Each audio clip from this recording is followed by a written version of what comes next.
현대 ADM, 정말 뜨거웠던 주식이죠? 그런데 어느 날 갑자기 폭락했습니다. 이게 과연 단순한 시장의 공포 때문이었을까요?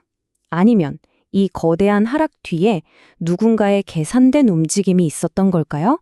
오늘 그 차트 뒤에 숨겨진 이야기를 한번 파헤쳐 보겠습니다. 정말 롤러코스터가 따로 없었습니다. 끝도 없이 올라갈 것만 같던 주식이요. 순식간에 그냥 절벽 아래로 떨어져 버린 거죠. 이걸 지켜보던 많은 투자자들은 그야말로 망연자실할 수밖에 없었습니다. 자, 그럼 대체 무슨 일이 있었던 걸까요? 여기에는 표면적으로 우리가 아는 이야기가 있고요. 그리고 데이터 뒤에 숨겨진 전혀 다른 이야기가 있습니다. 지금부터 이 두 가지 이야기를 모두 들여다보겠습니다. 우선 현대 ADM을 둘러싸고 왜 그렇게 뜨거운 기대감이 형성됐었는지 그 공식적인 이유부터 한번 살펴보죠. 모든 건 이 회사가 내놓은 아주 야심찬 청사진에서 시작됐습니다. 난치병을 정복하겠다, 이런 목표를 내걸고 아예 회사 이름까지 바꾸면서 투자자들의 심장을 마구 뛰게 만들었죠. 이 모든 기대의 중심에는 바로 페니트리움이라는 신약 후보 물질이 있었어요. 기존 약물의 한계를 뛰어넘어서 암은 물론이고 자가 면역 질환까지 치료할 수 있다니 그야말로 모든 열 수 있는 만능 열쇠처럼 보였던 겁니다. 여기에 기름을 부은 게 뭐였냐면 바로 이 구체적인 임상시험 계획들이었습니다. 전립선암, 말기암, 류머티즘, 눈앞에 성공으로 가는 길이 쫙 펼쳐진 것처럼 보였으니까요. 자, 이 모든 긍정적인 소식들이 합쳐지니까 주가가 어떻게 됐을까요? 말 그대로 폭발했죠. 거래소에서 투자 위험 종목으로 지정할 정도였으니까요. 그런데 바로 이 지점에서 이야기가 완전히 다른 방향으로 흘러갑니다. 그렇게 하늘 높은 줄 모르고 치솟던 주가가 순식간에 21,000원대에서 14,000원 아래로 그냥 곤도박질 쳐버렸습니다. 흔히들 지정학적 리스크 때문에, 그러니까 전쟁 공포 때문에 다들 무서워서 팔았다? 패닉셀링이다, 이렇게들 얘기하죠. 과연 정말 그랬을까요?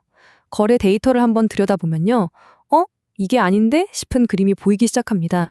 자, 그럼 가장 극적이었던 이틀, 3월 18일과 19일의 데이터를 한번 까보겠습니다. 누가 사고 누가 팔았는지 말이죠.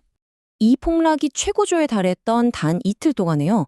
공포에 질린 개인 투자자들이 던진 물량이 무려 36억 원어치나 됩니다. 정말 엄청난 양이죠?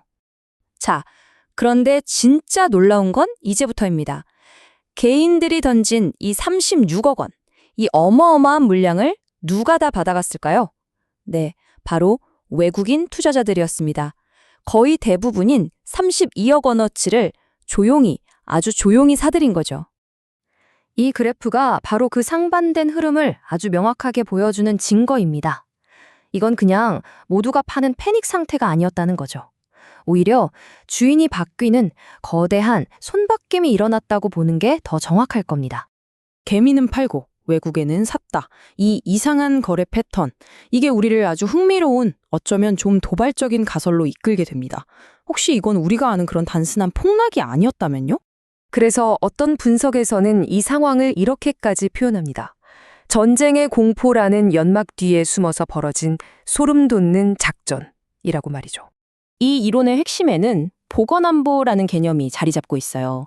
이게 뭐냐면 요즘처럼 전 세계가 불안정할 때 위기 상황이 닥치면 필수 의약품을 얼마나 빨리 만들어내고 공급할 수 있느냐.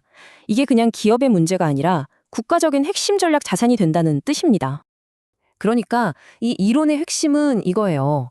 일부 거대 자본, 우리가 모르는 큰 손들이 이 현대 ADM이라는 회사를 단순한 바이오 기업이 아니라 국가 비상사태가 터졌을 때 반드시 필요한 임상시험을 통과시키는 일종의 관문 같은 핵심 인프라로 보고 있다는 거죠. 그리고 그 증거로 제시되는 게 바로 이 엄청난 거래량입니다. 모두가 공포에 질려서 주식을 던지고 있다고 생각했던 바로 그날 누군가는 그 물량을 모조리 빨아들이고 있었던 거죠. 이건 공황 상태가 아니라 오히려 헐값의 주식을 대량으로 확보하려는 아주 계산된 움직임이었다는 강력한 신호로 해석될 수 있습니다.